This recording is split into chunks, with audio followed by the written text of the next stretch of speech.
યત્સંકલ્પાતપતિ તપનો વાતી વાત સમિંધે વહ નિર્ધત્તે ધરણીરુદધી લંઘતે નૈવ વેલામ સોયમ શ્રીમાન નિખિલ જગતાં અંતરાત્માવતીર્ણો ધર્મમ રક્ષન દિશતુ કુશલમ સ્વામિનારાયણો નઃ. ભગવતે શ્રી સ્વામિનારાયણાય નમો નમઃ. શ્રી અક્ષર પુરુષોત્તમાભ્યામ નમો નમઃ. શ્રી ગુણાતીતાનંદ સ્વામી મહારાજાય નમો નમઃ. શ્રી ભગતજી મહારાજાય નમો નમઃ. શ્રી શાસ્ત્રીજી મહારાજાય નમો નમઃ. શ્રી યોગીજી મહારાજાય નમો નમઃ. શ્રી પ્રમુખ સ્વામી મહારાજાય નમો નમઃ. શ્રી મહંત સ્વામી મહારાજાય નમો નમઃ. પરમ પૂજ્ય મહંત સ્વામી મહારાજના કરકમળો દ્વારા લખાયેલો આ સત્સંગ દીક્ષા ગ્રંથ, જેની પારાયણ આપણે સાંભળી રહેલા છીએ, 283 અને 284 આ બંને શ્લોકની આપણે પારાયણ સાંભળતા હતા, જેની અંદર પરમ પૂજ્ય સ્વામીશ્રી સાધુઓના પંચ વર્તમાન નિષ્કામ, નિર્લોભ અને નિસ્વાદ એ વર્તમાનની વાત કરીને હવે પરમ પૂજ્ય સ્વામીશ્રી આપણને નિસ્નેહ વર્તમાનની વાત કરી રહેલા છે. ત્યાગીનું આ વર્તમાન ખૂબ મહત્ત્વનું રહેલું છે. સ્નેહ સ્વાભાવિક રીતે જગતની અંદર દરેકને હોય છે. એની અંદર પણ પોતાના સગાવાલા, એની અંદર જબરદસ્ત જીવ પ્રાણી માત્રને સ્નેહ હોય છે. પરંતુ એક વખત સંસારનો ત્યાગ કર્યા પછી કોઈ પણ પ્રકારનું જગતની અંદર આપણે હિત ન રાખવું જોઈએ. જે વાત અહીંયા આગળ પરમ પૂજ્ય સ્વામીશ્રી સંતો માટે સમજાવી રહેલા છે. નિસ્નેહ વર્તમાન પાળવું એ ખરેખર અઘરું પણ રહેલું છે. જીવનો સ્વાભાવિક રીતે સ્વભાવ છે ચોંટવાનું, એ ગમે ત્યાં ચોંટી જાય. શ્રીજી મહારાજે શિક્ષાપત્રીની અંદર પણ વાત કરેલી છે, દેહે અહંતા ચ મમતા ન કાર્યા સ્વજનાદીશુ. દેહે આપણને કહેતા દેહની અંદર અહમ બુદ્ધિ અને સગાવાલાને વિશે મમત્વ બુદ્ધિ, આ સેજે સેજે એ થઈ જાય. પરંતુ ત્યાગીઓ માટે કોઈ પણ પ્રકારનો જગતની અંદર સગાવાલાને વિશે સ્નેહ ન કરવો જોઈએ. દેહે અંતા ચ મમતા ન કાર્યા સ્વજનાદીશુ. આ શ્રીજી મહારાજની આજ્ઞા. એટલે સ્વજનાદીશુ મમતા, પોતાના જે સગાવાલા એમના વિશે બિલકુલ આપણે મમતા કહેતા મમત્વ બુદ્ધિ ન રાખવી જોઈએ. આદિથી દેહના સગા સંબંધીની સાથે સાથે જન્મભૂમિ અથવા તો દેહનું જે પોષણ કરનારા હોય કે સેવા કરનારા કોઈ વ્યક્તિ હોય, એના વિશે પણ આપણે કોઈ પણ પ્રકારનું હિત ન રાખવું જોઈએ. આ વાત પણ સમજી લેવાની. સ્થળ હોય, એવી કોઈ વસ્તુ હોય, એ પણ આની સાથે આપણે સમજી લેવાનું છે. ટૂંકમાં કોઈ પણ જગ્યાએ ત્યાગીઓએ જગતની અંદર સ્નેહ ન રાખવો, હિત ન રાખવું, મમત્વ ન રાખવું. દેહના સગા સંબંધી અને જન્મભૂમિમાં સેજે સેજે સ્નેહ થાય છે. સગા સંબંધીમાં તત્કાળ સ્નેહ આપણને ઉપજી જતો હોય છે.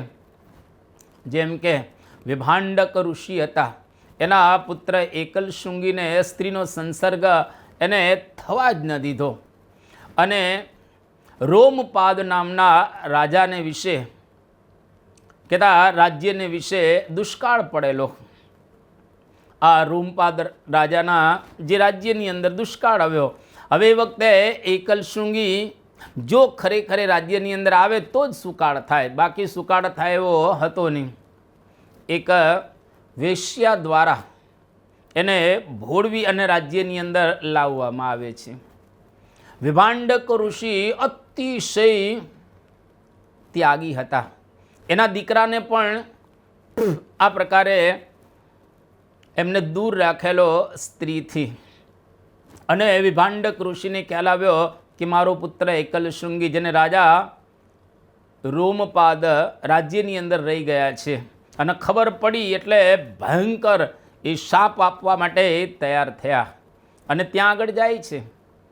પણ ત્યાં એકલશૃંગીના જે નાનકડા પુત્ર એને જોઈ અને એકદમ એનો ગુસ્સો શાંત થઈ ગયો, શમી ગયો. જો સગાવાલા પોતાના સંબંધીને વિશે હેત ઉપજ્યું. આઘરું રહેલું છે. શુકદેવજીનો 12 વર્ષે જન્મ થયો અને જન્મની સાથે જ પોતે ભાગી ગયા. અને એને રોકવા માટે ભગવાન વેદવ્યાસ પાછળ દોડ્યા. જ્ઞાની હોવા છતાંય ભગવાન વેદવ્યાસને એમના વિશે આ પ્રકારે પુત્ર હતો એટલે સ્નેહ હેત થઈ ગયું. અને વખતે ઝાડની અંદર પ્રવેશ કરી અને શુકદેવજી જવાબ આપે છે કે આ બધા જગતના સંબંધો ખોટા રહેલા છે. પુત્રેતિ તન્મયતયા તરો વિનેદુસ્તમ સર્વ હૃદયમ સર્વભૂત હૃદયમ મુનિમાનતોસ્મિ. આ ભાગવતની અંદર બતાવવામાં આવેલું છે. ટૂંકમાં શ્રીજી મહારાજે પણ અંત્યના 19મા વચનામૃતની અંદર વાત કરી કે ત્યાગીનું મોટું જો કોઈ કુલક્ષણ હોય તો પોતાના કુટુંબીને વિશે એને પ્રીતિ થાય. એ મધ્યના 32મા વચનામૃતની અંદર મહારાજ કહે છે સંબંધીનું હેત વડ થોડ અને પીપળની ડાળ જેવું છે, પડ્યું પડ્યું પાલવે. ત્યાગ કર્યા પછી પણ એના વિશે એ હેત થઈ જાય. સુખાનંદ સ્વામી હતા જે શ્રીજી મહારાજને લોજની અંદર પહેલાં મળે છે અને મહારાજની આજ્ઞાનું ઉલ્લંઘન કરી અને મા બાપને સત્સંગ કરાવવા માટે ગયા. રસ્તાની અંદર જ એનું મૃત્યુ થઈ ગયું. સગાવાલાને વિશે હેત. ગોપાળાનંદ સ્વામીને એક સાધુ કંઈક ગોપાળાનંદ સ્વામી બોલ્યા હશે તો એને પણ એ સંભળાવી દીધું. તાની જ્ઞાતિનું કે કંઈક બોલ્યા હશે તો ગોપાળાનંદ સ્વામીને પણ એમણે સંભળાવી દીધું. તો આવા પ્રકારના પ્રસંગો સ્વાભાવિક રીતે આપણે સાંભળતા હોઈએ છીએ. જુનાગઢ એક વખત નદીની અંદર એક વાંસ તણાતો હતો. આ વાંસ તણાતો જોઈ અને એક સાધુ એને વળગી પડ્યા અને બોલ્યા કે આ મારા દેશનો વાંસ છે, મારા દેશનો વાહડો. તો આવું જે મમત્વ દેશ સંબંધી ગામ કે સગાવાલાને વિશે સ્વાભાવિક રીતે થઈ જતું હોય છે. પ્રથમના 44મા વચનામૃતની અંદર મહારાજ કહ્યું દેહરૂપ ડગલો છે આ. હવે એ કોઈક વખત આ જ્ઞાતિમાંથી મળે, કોઈક વખત પેલી જ્ઞાતિમાંથી મળે, કોઈક વખત બીજી જ્ઞાતિની અંદર મળે. પણ જો સમજણ ન હોય તો જન્મભૂમિની દેશવાસના ટળતી હોતી નથી. જો સમજણ હોય તો ટળી જાય. અનંત આપણે જન્મો ધર્યા છે, અનંત મા બાપ થયા છે. પ્રથમનું 21મું અને 37મું વચનામૃત. અંત્યના 12મા વચનામૃતની અંદર પણ મહારાજ કહે છે સગા સંબંધી સત્સંગી હોય તો પણ એમાં અતિશય હેત ન રાખવું. દૂધ અને સાકરમાં સર્પની લાળ જેવું છે. એ ભળે એટલે એ કોઈ પીવે તો એનું મૃત્યુ થાય. એમ સગાવાલાને વિશે હેત રાખીએ તો એને સત્સંગની અંદર દુઃખ થાય અને એમાંથી પડવાનો પણ સમય આવે. એકને આપણે છોડી દીધેલા હોય છે. જગતની અંદર જ્યારે આપણે સાધુ થઈએ ત્યારે એકને છોડી અને સાધુએ સર્વના થવાનું છે. વસુધૈવ કુટુંબકમ. આખું વિશ્વ એના માટે હવે કુટુંબ બની ગયું. ત્યાગી થયા પછી જે પોતાની સેવા ચાકરી કરનાર હોય, જેને આપણે શિષ્ય કહીએ અથવા તો ચેલા કહીએ, એનું પણ બંધન ઘણી વખત થઈ જતું હોય છે. મહારાજે એવા ઘણા પ્રસંગો પણ ઉપસ્થિત કરેલા છે અને હરિલામૃતની અંદર આના માટે ખૂબ સુંદર કહેવામાં પણ આવ્યું કે સ્ત્રી પુત્ર ત્યાગી વિતરાગી થાય, ચેલા વિશે વૃત્તિ પછી જડાય, મમત્વ રાખે મનમાં ધરીને, તો શું કર્યું તે ભગવા કરીને.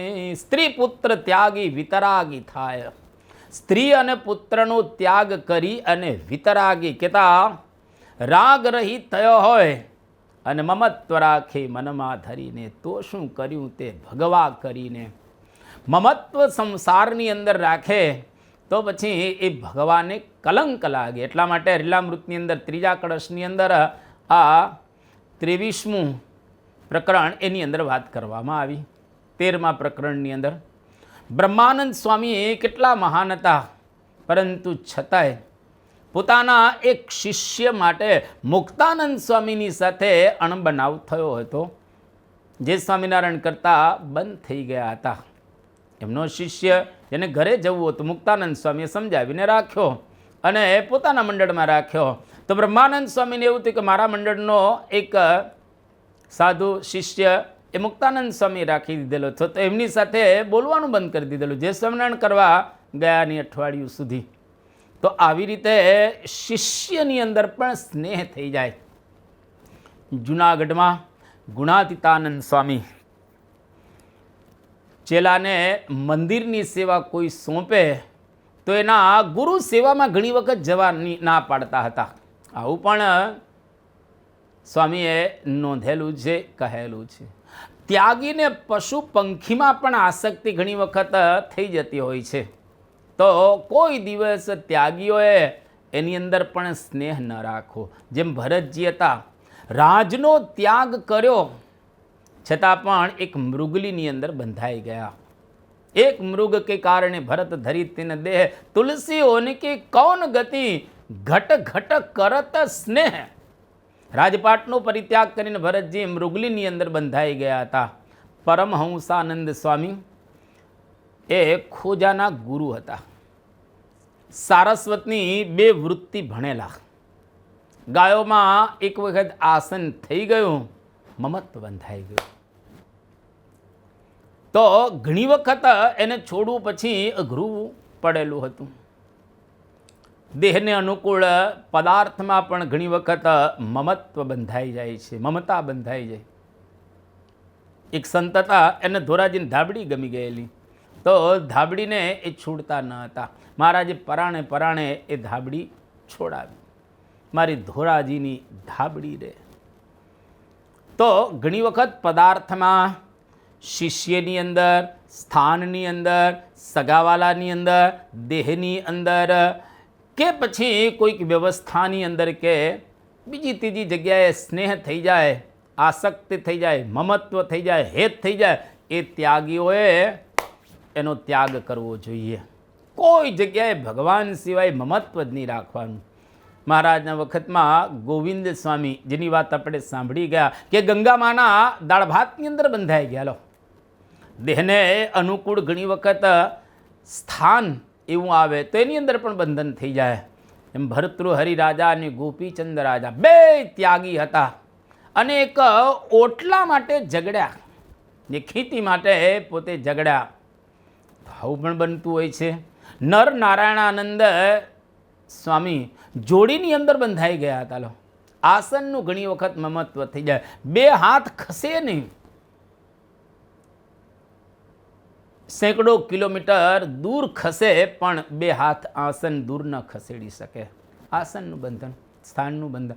મંદિરમાંથી બદલી કરે તોય મનદુખ ઘણી વખત થાય, કારણ કે એમાં એને બંધન થઈ ગયું.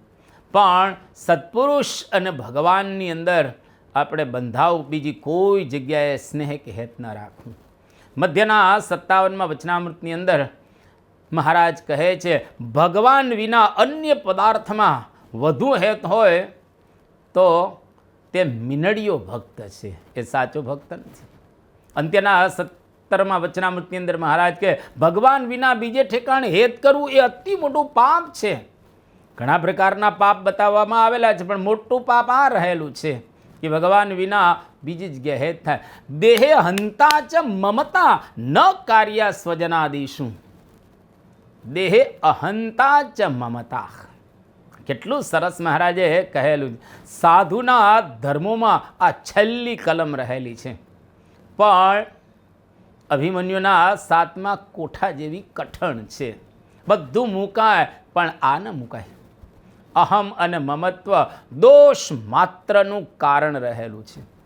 ભગવાનની પ્રાપ્તિમાં પરમ વિઘ્ન રૂપ રહેલું છે. અંત્યના 17મા વચનામૃતની અંદર મહારાજ કહે છે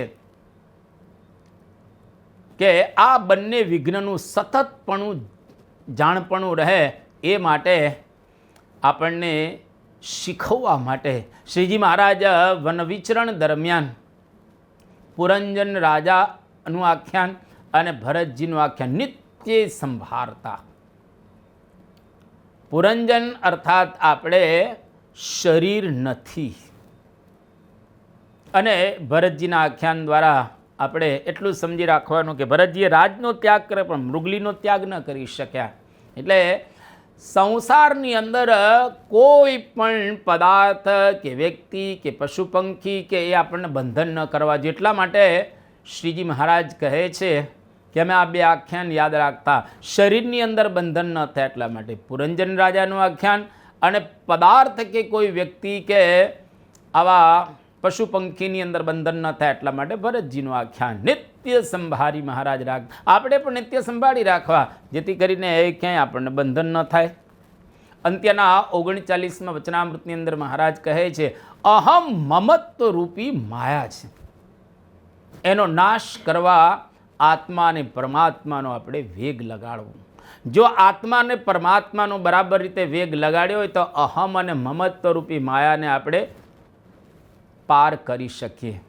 ગુણાતીતાનંદ સ્વામીની પહેલા પ્રકરણની 342મી વાત, જેની અંદર ગુણાતીતાનંદ સ્વામી બહુ સરસ કહે છે કે કથા કરે, કીર્તન કરે, વાતું કરે, પણ આ દેહ હું નહીં એ માને નહીં. માટે આઠે પોર ભજન કરવું જે હું દેહ નથી ને દેહમાં રહ્યો એવો જે હું આત્મા છું, બ્રહ્મ છું, અક્ષર છું, ને મારે વિશે પરમાત્મા પરબ્રહ્મ પુરુષોત્તમ પ્રગટ પ્રમાણ અખંડ રહ્યા છે. તે કેવા છે? તો સર્વ અવતારના અવતારી છે, સર્વ કારણના કારણ છે, અને સર્વ થકી ફર છે. તે પ્રગટ આ મને મળ્યા એ જ છે. આ વાતમાં સાંખ્ય અને યોગ બે આવી ગયા.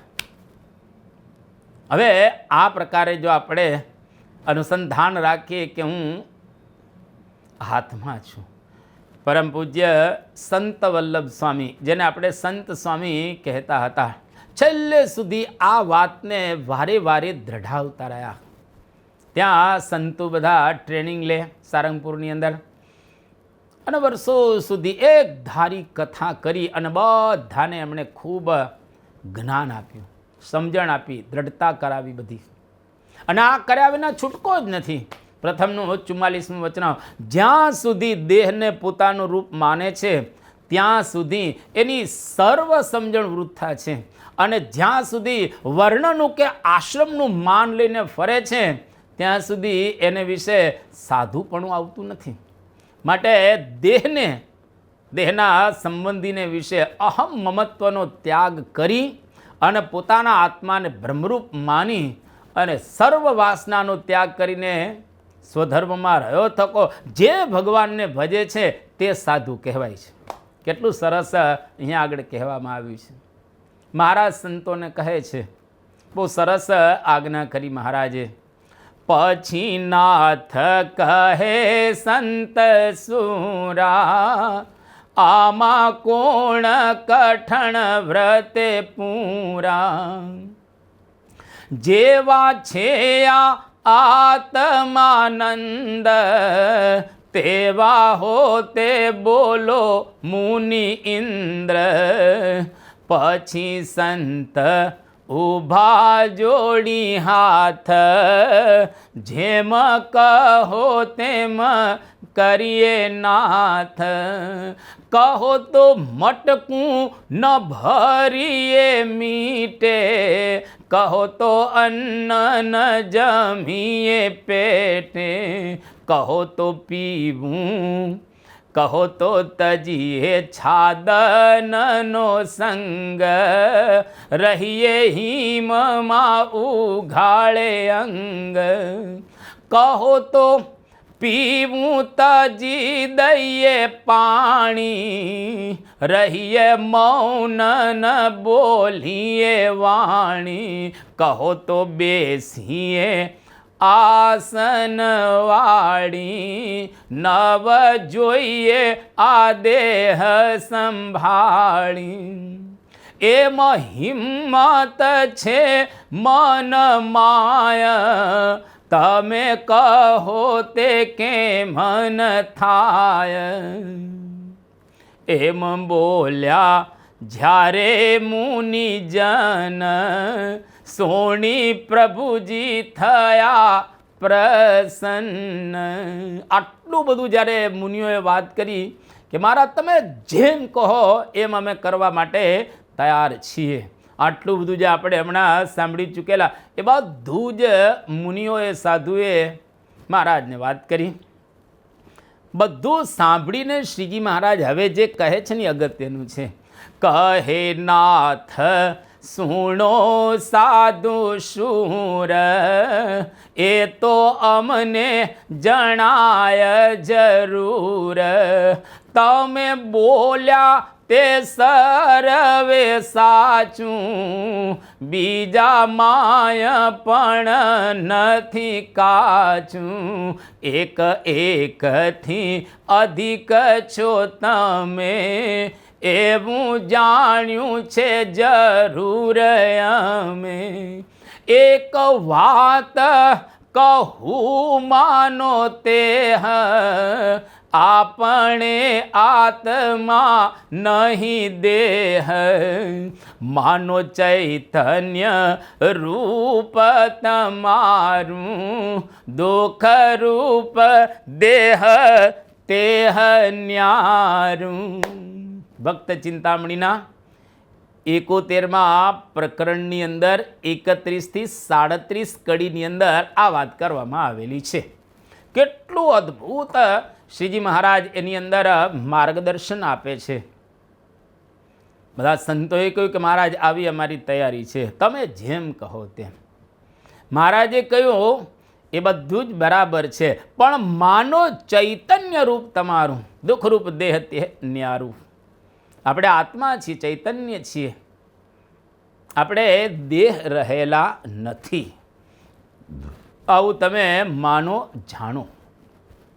ગુણાતીતાનંદ સ્વામી એક વખત વિચરણની અંદર પોતે નીકળેલા હતા અને ઘોઘાવદરને પાદર, ઘોઘાવદર ગોંડલની બાજુમાં એક ગામ છે, ત્યાં આગળ પોતે આવ્યા અને એના પાદર એક દેરી હતી, એની અંદર પોતે વચનામૃત વંચાવે છે. ત્યાં પ્રથમનું 23મું વચનામૃત, મધ્યનું 30મું વચનામૃત, મધ્યનું 45મું વચનામૃત, અમદાવાદનું બીજું અને ત્રીજું.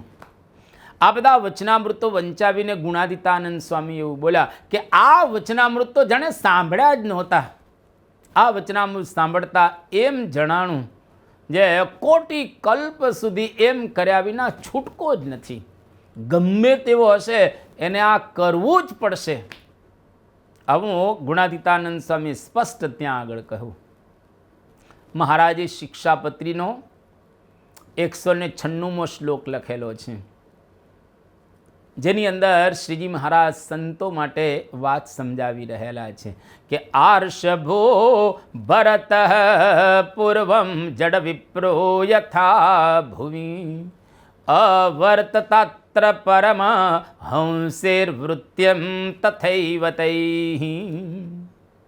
આર્ષભ ભરત પૂર્વમ, ઋષભદેવ ભગવાનના પુત્ર એવા ભરતજી જડ વિપ્રહ યથા ભુવિ, જે રીતે પૃથ્વી ઉપર જળની જેમ પોતે વર્ત્યા એવી રીતે અમારા પરમહંસોએ વર્તવું જોઈએ.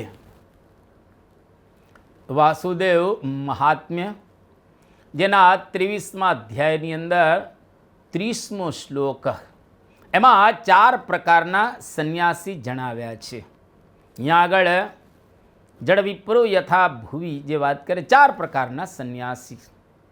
એક કુટીચક સંન્યાસ, કીધા સંન્યાસી. કુટીચક સંન્યાસ આશ્રમને યોગ્ય એવા કર્મોમાં પ્રધાનપણે વર્તતો હોય એ. આવા સંન્યાસીઓ પુત્ર પરિવાર દ્વારા ઝૂંપડી બંધાવી અને ગામની બહાર કે ઘરમાં પોતે વસે છે.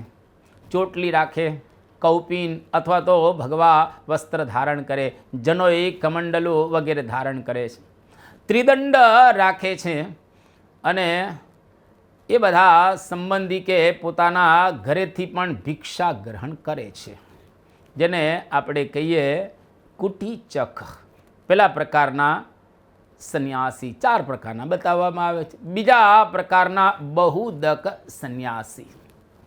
એક એવા તો કે પોતાના આશ્રમને ઉચિત એવા કર્મોનું ગૌણપણું કરી અને આત્મા અને પરમાત્માના જ્ઞાનને મુખ્યપણે રાખે છે. જે સંન્યાસી આને અનુસરે, ત્રિદંડ રાખે, કૌપીન ધારણ કરી રાખે, જનોઈ રાખે, કમંડલ પણ પોતે રાખે અને કુટીચકની જેમ જ એ બધું ધારણ કરે અને સંબંધીના ઘર સિવાયના 7 જ ઘરેથી ભિક્ષા ગ્રહણ કરે છે. એકાહારી રહે છે, એક વખત જ પોતે આહાર કરે. એ બહુદક નામના સંન્યાસી. ત્રીજા છે હંસ, જે કેવળ આત્મા પરમાત્માના જ્ઞાનાભ્યાસ પરાયણ જ પોતે હંમેશને માટે વર્તે. એને હંસ કહે છે. એક દંડ ધારે, અન્ય વેશ જે કંઈ આપણે કીધા કુટીચક અને બહુદકના જેવો સ્વાભાવિક રીતે પોતે રાખે છે. અને ચોથા પરમહંસ સંન્યાસી, જે આત્મા પરમાત્માના સાક્ષાત્કારને પામેલા છે. વિષ્ણુ ભગવાન કહેતા ભગવાન વિના અન્ય સર્વે જેને ગૌણ બની ગયેલું છે એ પરમહંસ. એ શિખા, જનોય વગેરેનો ત્યાગ કરે છે. એક દંડી સંન્યાસી પોતે ગણાય છે. એના 2 પ્રકાર છે. એક અલિંગ અર્થાત દિગંબર અવસ્થામાં પરમાત્મામાં મન રાખી અને ફરતા સુખદેવજી જેવા પરમહંસ. બીજા અવધૂત આસક્તિ વગર નિસ્પૃહી બની જગતના સુખ દુઃખોની પરવા તજી અને એ વલકલના ઝીણા કપડાં અથવા તો ગોદડી વગેરે જેવા તેવા વસ્ત્રો ધારણ કરી અને જળભરતની જેમ પોતે વર્તતા હોય એ પરમહંસ. જળભરત જેની વાતો શ્રીમદ ભાગવતના 5મ સ્કંદની અંદર કરવામાં આવેલી છે. એનું આખ્યાન છે આખું જળભરતનું. ઋષભદેવ ભગવાનના પુત્ર હતા. 99 ભાઈઓએ રાજ્ય ત્યાગ કર્યો. ભરતજી પણ એ નીકળ્યા રાજ્યનો ત્યાગ કરીને વર્ષો પછી, અને ગંડકી નદીને કિનારે પોતે જાય છે, તપશ્ચર્યા કરે છે. પણ એક મૃગ બાળા જે નદીના પ્રવાહની અંદર તણાતું હતું એને બચાવ્યું. પછી તો એને ઉછેરવામાં એની વૃત્તિ મૃગાકાર બની ગયેલી, એટલે બીજો અવતાર એમનો મૃગનો આવ્યો. પશ્ચાતાપ થયો કે આટલું બધું રાજ મેં છોડ્યું, સંસારનો પરિત્યાગ કર્યો, પણ હું મૃગની અંદર બંધાઈ ગયો. અને પછી તો એમનો બીજો જન્મ મૃગનો થયો. પછી એ પણ દેહ છૂટી ગયો અને બ્રાહ્મણના ઘરે એનો ત્રીજો અવતાર આવે છે. એકદમ નિસ્પૃહી પોતે રહે છે. અને નિસ્પૃહી એકદમ રહેવા લાગ્યા એટલે બધાએ જાણી જોઈ અને પોતે સંસારની અંદર ક્યાંય ધ્યાન નથી આપતા અને ગાંડાની જેમ પોતે વર્ત્યા. એટલા માટે એને જળભરત કહેવાયા. આમ નામ ભરતજી જતો, પણ જળની જેમ રહ્યા એટલે એને જળભરત કહે છે. એક વખત નરબલીની અંદર એમને હોમવા માટે ચોર માતાજીની પાસે લઈ ગયા, તો પણ એ સ્થિતપ્રજ્ઞ રહ્યા અને મૂર્તિમાંથી માતાજી પ્રગટ થયા અને જે એમને લાવેલા હતા એને જ માતાજી દંડ આપે છે અને જડભરતને બચાવી દીધા. કથા ભાગવતની અંદર પ્રસિદ્ધ રહેલી છે, વિસ્તાર કરતો નથી, પણ ટૂંકમાં આ જડભરત સંસારની અંદર ક્યાંય હેત નથી રાખતા. અને એક વખત રહુગણ રાજા આત્મા અને પરમાત્માનું જ્ઞાન પ્રાપ્ત કરવા માટે કપિલ મુનિના આશ્રમની અંદર જાય છે અને રસ્તાની અંદર પાલખીમાં જે 4 જોડાયેલા હતા એમાંનો એક ભાગી જાય છે ની જગ્યાએ આ જડભરતને જોડી દેવામાં આવ્યા અને રાજા મશ્કરી કરતા હતા. પછી જડભરતે પોતાનું જ્ઞાન રાજાને આપ્યું. કથા લાંબી છે, વિસ્તાર નથી કરતા, પણ એ જડભરત એકદમ સંસારની અંદર ઉન્મત્ત રીતે રહે.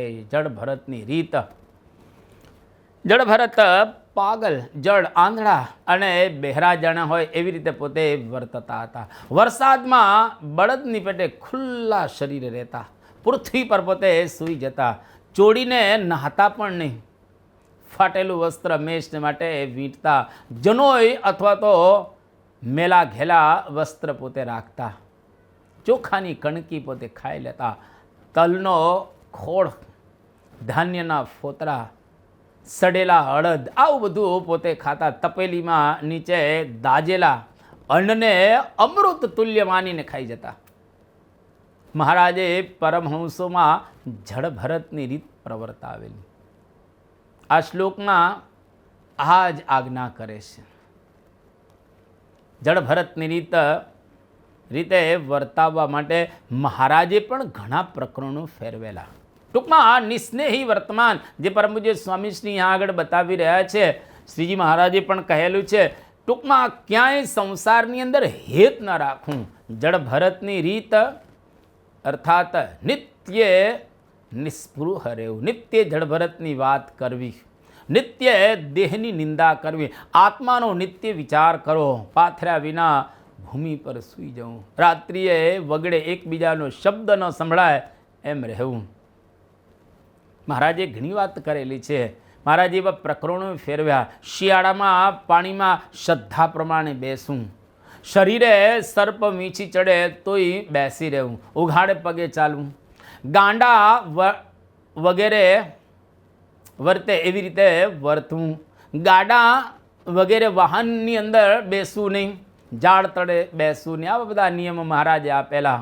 ઓઘા વગેરે કોઈ પદાર્થનો આશરો જ ન લેવાનો, પાથર્યા વિના પૃથ્વી પર સૂઈ જવાનું, નાતા નાતા શરીર ઉપર હાથ ફેરવવો નહીં, ઘસીને પગ ન ધોવા, અગ્નિએ તાપવું નહીં, ઠંડી સહન કરવી, શરીરે આમ ખરજ આવે તો પણ ખંજવાળવું નહીં, ખંજોળવું નહીં, મન માગે એ ન આપવું, અને ભિક્ષા માગતા જે આવે તેના ગોળા કરી અને ખાઈ જવા.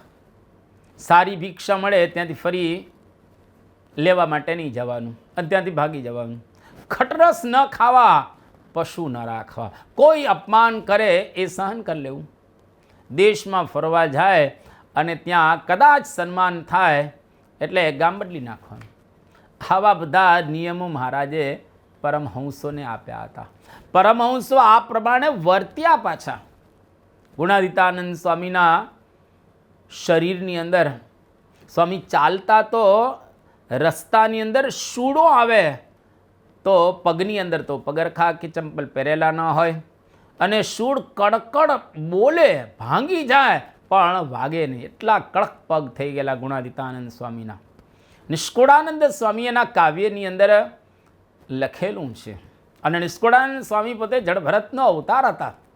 પોતે જ બોલે છે, અમે રે જડ ભરત જોગિયા ઈચ્છું નહીં વૈ ભોગજી, જગત પદારથ જીવને, રૂચે નહીં જેમ રોગજી, અમે રે જળ ભરત જોગિયા, અમે રે જળ ભરત જોગિયા. જળ ભરતની જેમ દેહનો ટૂંકમાં અનાદર, આત્મજ્ઞાન પામવા માટે ખરેખર આ જરૂરી છે. અને શ્રીજી મહારાજ પણ જણાવે છે, નિસ્નેહી વર્તમાન દ્રઢ કરવા માટે પરમ પૂજ્ય સ્વામી શ્રી આપણને આ વાત સમજાવી રહ્યા છે કે આ બધી સ્મૃતિ રાખવી જળ ભરત વગેરેની.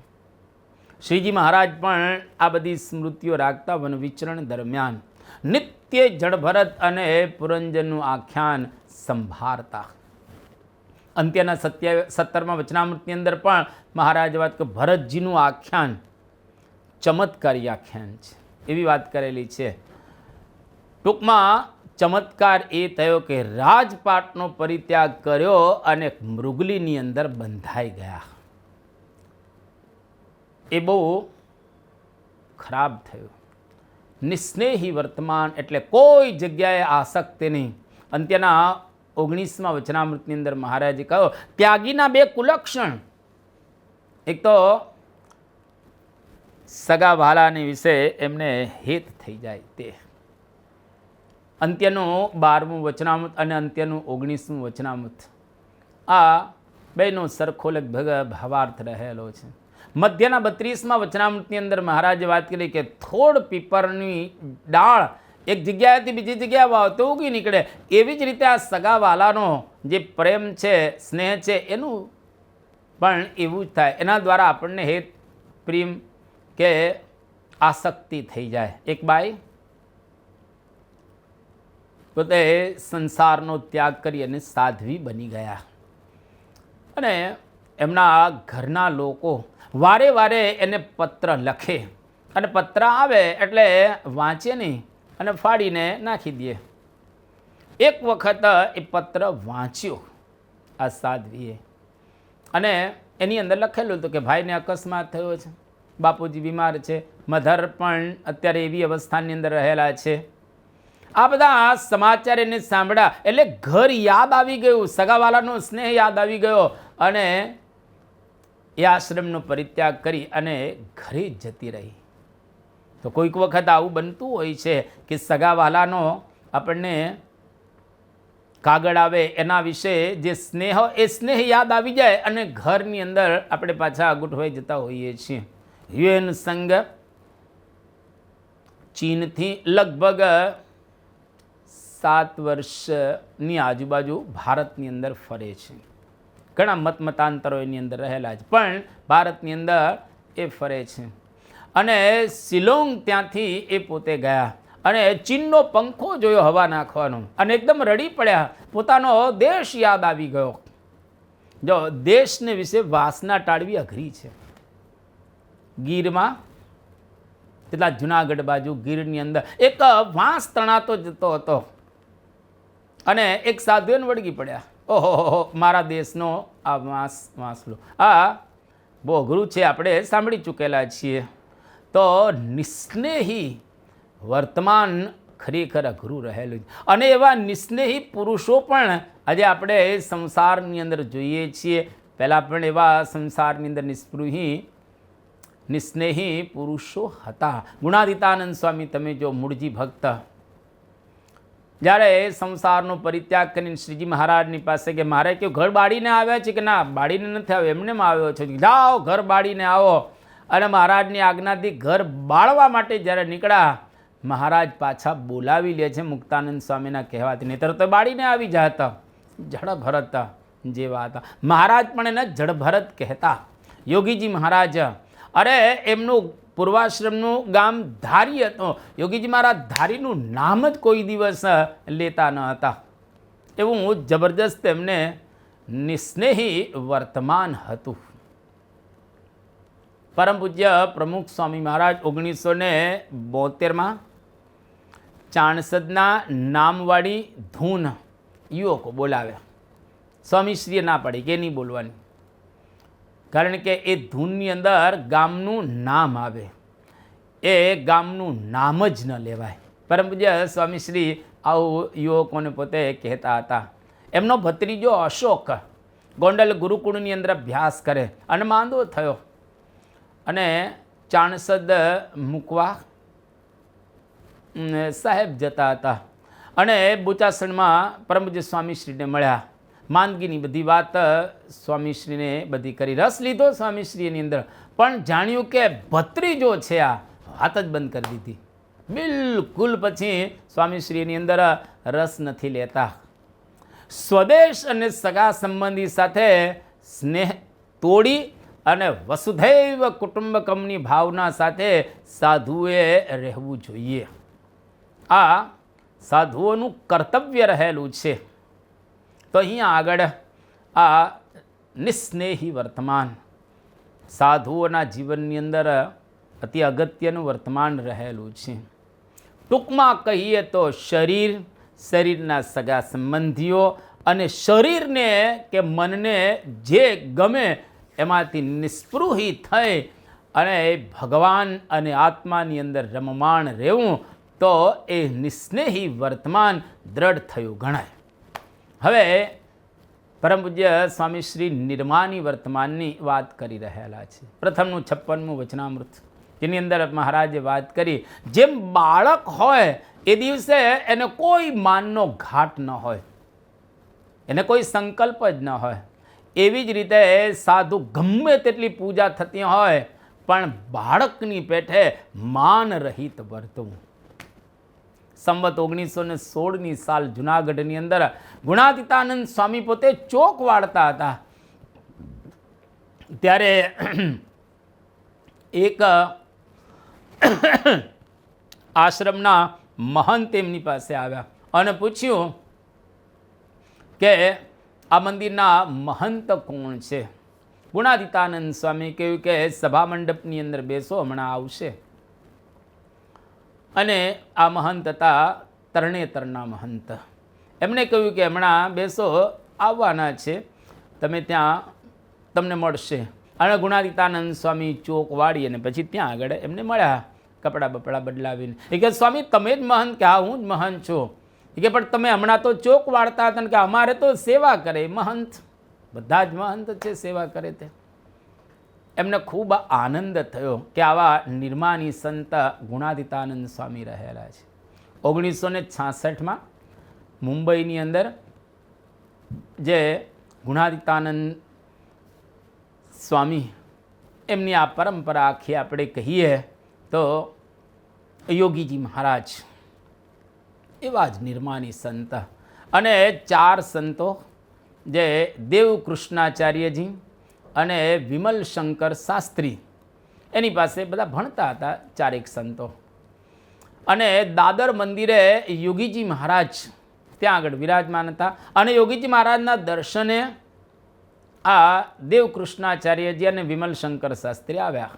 યોગીજી મહારાજ એકદમ નીચે બેસી ગયા અને આ બંનેની ચરણ લેવા લાગ્યા અને કહે હું તો સાવ અભણ છું અને તમે બધા વિદ્વાન હોશિયાર, હું તો એકદમ અભણ છું. બંને એકબીજાની સામે જોઈ અને બોલી ઉઠ્યા કે આવા ધર્મગુરુ અમે કોઈ દિવસ જોયા નથી. કેટલા નિર્માની રહેલા, કોઈ પ્રકારનું એના અંતરની અંદર માન નથી.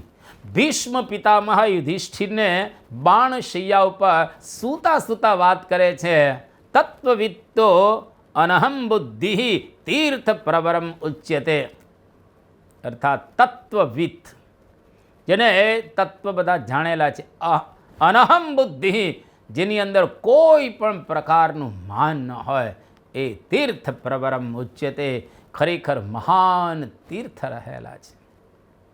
અર્જુન ભગવાન કૃષ્ણચંદ્રને કહે છે દ્રોણ પર્વની અંદર, ધ્રુવા સાધુસુ સન્નતિ, અર્થાત સાધુને વિશે હંમેશા નિર્માણીપણું રહેલું છે.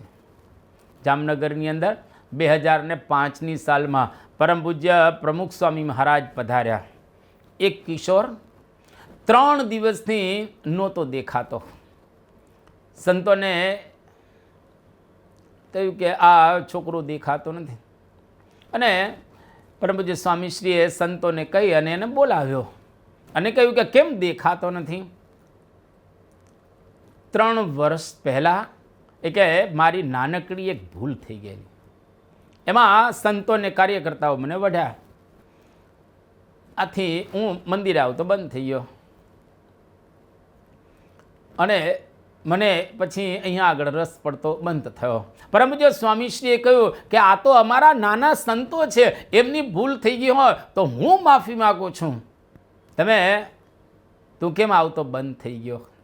કિશોર એકદમ ગળગળો થઈ ગયો કે તમારે સ્વામી માફી માગવાની ન હોય, હું હવે આવતો થઈ જઈશ. તો જો પરમ પૂજ્ય પ્રમુખ સ્વામી મહારાજ કેટલા નિર્માની સંત, એ માફી માગી. શ્રીજી મહારાજ ગોપાળાનંદ સ્વામીને સત્સંગી જીવન ગ્રંથની અંદર બહુ સરસ વાત કરે છે કે મહતિમ પદવીમ પ્રાપ્ત પૂર્વમ એ સાધવો જના માન ત્યાગે નૈવ તેચ વિન એન મહાત્મસુ. મહતિમ પદવીમ પ્રાપ્ત પૂર્વમ એ સાધવો જના માન ત્યાગેન એવ તેચ. જેને માનનો ત્યાગ કરેલો છે એ જ ખરેખર મહાન પદવીને પ્રાપ્ત કરી શકે, અન્યથા મહાન પદવી પ્રાપ્ત ન થાય. હું ટળે હરી ઢૂંકડા તે ટળાય દાસે રે, હું ટળે હરી ઢૂંકડા તે ટળાય દાસે રે. મુક્તાનંદ મહાસંતને પ્રભુ પ્રગટ પાસે રે, મુક્તાનંદ મહાસંતને પ્રભુ પ્રગટ પાસે રે.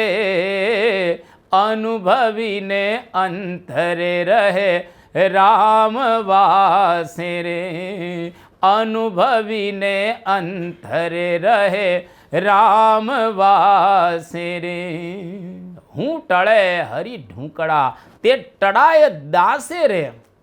ખરેખર જેને હું ટળી જાય એને જ ભગવાન હંમેશને માટે ઢૂંકડા થતા હોય છે. માનનો ત્યાગ કરવો ખૂબ અઘરો છે, નિર્માનીપણે રહેવું અતિશય અઘરું રહેલું, પણ સાધુએ તો હંમેશા નિર્માનીપણે રહેવું જોઈએ. સંતોને કોઈ પણ પ્રકારનું જગતની અંદર માન આવવા નહીં દેવાનું. અરે હજારો પ્રકારે સંતોને માનની અપેક્ષા હોય છે. કોઈક પોતાની અંદર કળા હોય તો કળાનું માન હોય, કોઈક પોતાની અંદર એવી આવડત હોય તો આવડતનું માન હોય. એ પ્રવચનની કળા હોય કે કીર્તનની કળા હોય કે એવું કંઈક સારું આયોજન વગેરે કરતાં આવડતું હોય, વગેરે વગેરે અનંત પ્રકારની કળાઓ રહેલી છે, એનું ઘણી વખત માન આવી જાય. પણ સંતોએ હંમેશા નિર્માનીપણે રહેવું, અને જે નિર્માનીપણે રહે એની જ ગાથાઓ વિશ્વની અંદર ગવાતી હોય છે. બાકી તો સંસારની અંદર લોકો આવે ને જાય. એટલે પરમ પૂજ્ય સ્વામીશ્રી અહીંયા આગળ નિર્માનીપણે સંતોએ રહેવું જોઈએ એ વાત આપણને સમજાવી રહેલા છે. ઘણી વખત આપણને આપણી કંઈક કળાનું અભિમાન આવી જતું કે મારા જેવો કોઈ નહીં. અરે ભાઈ, ભગવાને આપેલી આ બધી કળાઓ રહેલી છે, અંતે કશું જ રહેતું હોતું નથી. વૃદ્ધાવસ્થા આવેલે બધી જ કળાઓ ખરી જતી હોય છે. એ પછી ગાવાનું હોય કે બોલવાનું હોય, આયોજનનું હોય કે કંઈ બીજું ત્રીજું હોય, પણ જ્યારે અવસ્થા થાય એટલે કળા માત્ર શાંત થઈ જતી હોય છે. એટલે કોઈ પણ પ્રકારે માન ન રાખવું જોઈએ, પણ નિર્માનીપણે રહેવું જોઈએ. જો શાસ્ત્રીજી મહારાજ કેટલા મહાન પુરુષ હતા. અરે અક્ષર પુરુષોત્તમ સંસ્થા જ શાસ્ત્રીજી મહારાજે ઊભી કરેલી. 41 વર્ષની ઉંમરે બ્રહ્મ સ્વરૂપ શાસ્ત્રીજી મહારાજ વડતાલથી નીકળી અને એમણે આ અદ્ભુત BAPS સંસ્થા ઊભી કરી. એ વખતે નાણાં માણા પાણા ને દાણા કશું જ મળે નહીં એવી વિકટ પરિસ્થિતિની અંદર બ્રહ્મ સ્વરૂપ શાસ્ત્રીજી મહારાજે મંદિરો બાંધ્યા. નાણાં માણા પાણા ને દાણા ન હોવા છતાંય મંદિરો ચણાણા. કારણ કે શાસ્ત્રીજી મહારાજ એવા જબરજસ્ત પુરુષ હતા, લોખંડી પુરુષ હતા. પરંતુ એકદમ નિર્માની પુરુષ હતા, અતિશય. એના અંતરની અંદર કોઈ પ્રકારનું માન હતું નહીં. બાકી શાસ્ત્રીજી મહારાજ સર્વકલા કોવિદ હતા, સબગુણ પૂર્ણ પરમ વિવેકી હતા. બધા જ વિષયોની અંદર શાસ્ત્રીજી મહારાજ પાવરધા હતા. બોલતા પણ સુંદર, કથા પણ અદ્ભુત શાસ્ત્રીજી મહારાજ કરતા. જુનાગઢનો પ્રસંગ તો પ્રસિદ્ધ છે કે એમની કથાથી ખૂબ બધાને સંતોષ થયો અને પહેલાં એનું સન્માન કરવા માટે તૈયાર થયા. શાસ્ત્રીજી મહારાજે ના પાડી કે વડીલનું પહેલાં સન્માન કરો. આવી સરસ કથા કરતા હતા. એટલું સરસ શાસ્ત્રીજી મહારાજે મંદિરો બાંધવાનું પણ જ્ઞાન હતું. સંસ્કૃતમાં પણ એવા પાવરધા વિદ્વાન હતા. અસ્મિન સંપ્રદાયે એકમેવ એવું રંગાચાર્ય બોલતા હતા. કેટલા જબરજસ્ત વિદ્વાન હશે, પણ વિદ્વત્તાનું જરાય અભિમાન કે ઘમંડ કે માન એને હતું નહીં. અને એક એક વસ્તુ શાસ્ત્રીજી મહારાજ એવી સરસ પૂરણપોળી પણ બનાવતા. લો, રસોઈની અંદર પણ એવા જ હતા. વિચરણ પણ જબરજસ્ત એમને કરેલો. સૂઝ પણ એવી જ. અરે સંગીત પણ શાસ્ત્રીજી મહારાજ દિલરૂબા વગાડતા હતા.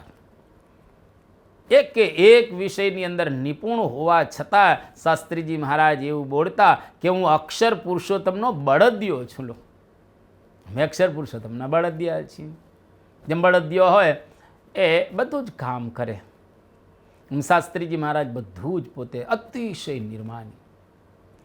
કોઈ દિવસ શાસ્ત્રીજી મહારાજે માન રાખ્યું. બાકી એ પદ ઉપર બેસી અને નિર્માની પણ રહેવું બહુ અઘરું છે. જેમ તુલસીદાસજી રામાયણની અંદર વાત કરી કે નહીં કો યસ જન્મા જગમાહી પ્રભુતા પાહી જાહી મદ નાહી.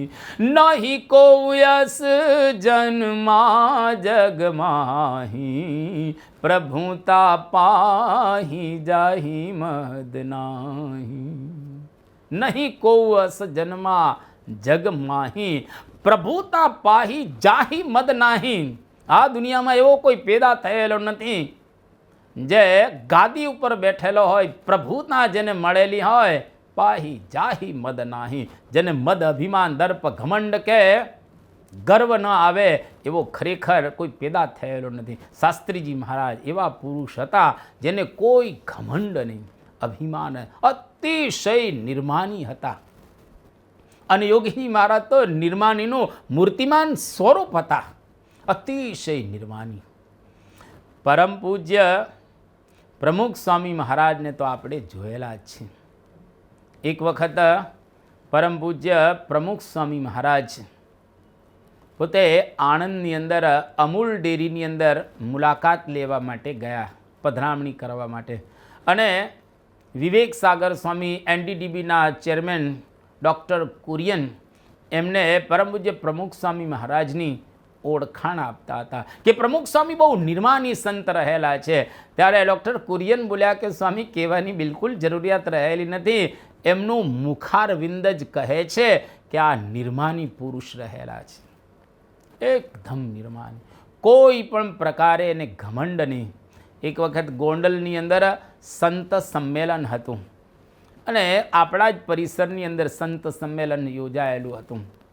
પ્રમુખ સ્વામી મહારાજ થોડાક સંત સંમેલનની અંદર મોડા પડ્યા તો પ્રમુખ સ્વામી મહારાજનું આસન જ નહીં, જ્યાં ખાલી જગ્યા હતી ત્યાં બેસી ગયા. પછી ખબર પડી કે ઓહો, આ સ્વામી તો અહીં બેસી ગયા. પછી ત્યાંથી ઊભા કરી અને વચ્ચે એમને મુખ્ય આસન ઉપર બેસાડવામાં આવ્યા. પણ એમને જરાય માન નહીં, અતિશય નિર્માની પોતે. કોઈ દિવસ ક્યારેય માનની એમને અપેક્ષા જ નથી રાખી. અતિશય નિર્માનીપણે પોતે એ રહેલા છે. પાંડુરંગ આઠવલેજીના ફંક્શનની અંદર પ્રયાગમાં સ્વામીશ્રી ગયા. એ વખતે દાદાજીની સાથે મુલાકાત પૂરી થયા પછી દાદાજીની જે લાકડી હતી એ નીચી પડેલી હતી. પરમ પૂજ્ય પ્રમુખ સ્વામી મહારાજે નીચા નમીન અને દાદાજીની લાકડી આપી. એને દાદાજી ખુશ થઈ ગયા. કેટલા નિર્માની આ સંત રહેલા છે, જે ખરેખર કોઈ દિવસ ક્યારેય એમણે અપેક્ષા માનની રાખી નથી. અતિશય નિર્માણ. અને આજે આપણે પરમ પૂજ્ય મહંત સ્વામી મહારાજને જોઈ રહેલા અતિશય નિર્માની. અરે નાનામાં નાના સંતને પણ એમણે પગે લાગ્યા છે. અતિશય નિર્માણ. કોઈ દિવસ ક્યારેય એમને માનની અપેક્ષા નથી રાખી. જેના નિર્માની ભગવાન એના સંતને કેમ જોઈએ માન? આ પંક્તિ પરમ પૂજ્ય મહંત સ્વામી મહારાજે પોતાના જીવનની અંદર આત્મસાત કરેલી છે. હંમેશા નાના થઈને જ પોતે વિચરા છે. કોઈ દિવસ ક્યારેય પણ એને અપેક્ષા જ નથી રાખી માનની. એટલા માટે સ્વામીશ્રી આપણને આ નિર્માની વર્તમાન સંતોનું એની અંદર કહી રહેલા છે કે સંતોએ હંમેશા નિર્માની રહેવું. બસ બાળકની જેમ નિર્દોષ ભાવ રાખી નિર્માનીપણે જો આપણે રહીએ તો સાચા અર્થની અંદર આપણે આ વર્તમાન દ્રઢ કરેલું એ ગણાય. કોઈ પણ પ્રકારની માનની અપેક્ષા ન રાખો. જીવ બધું જ છોડી શકતો હોય છે, પણ અંતરમાં માનની જે અપેક્ષા, આશા, ઈચ્છા એ છોડી શકતો હોતો નથી. પણ જે ખરેખર માનની અપેક્ષા છોડે એને જીવનની અંદર પરમ પરમ પરમ શાંતિનો એક અનુભવ થાય. એટલા માટે આ ત્યાગીના 5 વર્તમાન નિષ્કામ, નિર્લોભ, નિસ્વાદ, નિસ્નેહ અને નિર્માણ, આ 5 વર્તમાનની અંદર પૂરા શુરા હોય અને ભગવાનને જે સંભાળતા હોય એ ખરેખર સાચા ત્યાગી ગણાય. તો અહીંયા આગળ પરમ પૂજ્ય સ્વામીશ્રી આ 2 શ્લોકની અંદર 5 વર્તમાનની અદ્ભુત આપણને એ વાતો કરી. એની સાથે સાથે આપણે આ બંને શ્લોકો અહીં પૂર્ણ કરીએ છીએ. 283 અને 284. અહીં આગળ આજની પારાયણને પણ આપણે પૂર્ણ કરી રહેલા છીએ. 2 મિનિટ ધૂન બોલાશે અને ત્યાર પછી ધ્યેય મંત્ર અને વિદાય શ્લોક બોલી આજની પારાયણને આપણે અલવિદા આપીશું. સ્વામી નારાયણ નારાયણ નારાયણ, સ્વામી નારાયણ નારાયણ નારાયણ, સ્વામી નારાયણ સ્વામી નારાયણ, સ્વામી નારાયણ સ્વામી નારાયણ, સ્વામી નારાયણ નારાયણ નારાયણ, સ્વામી નારાયણ નારાયણ નારાયણ. ગુણાતીતં ગુરું પ્રાપ્ય બ્રહ્મરૂપં નિજાત્મનઃ વિભાવ્ય દાસ ભાવેન સ્વામિનારાયણં ભજે. શ્રીહરિં સાક્ષરં સર્વદેવેશ્વરં ભક્તિધર્માત્મજં દિવ્યરૂપં પરમ શાંતિદં મુક્તિદં કામદં કારણં સ્વામિનારાયણં નીલકંઠં ભજે. શ્રીહરિં.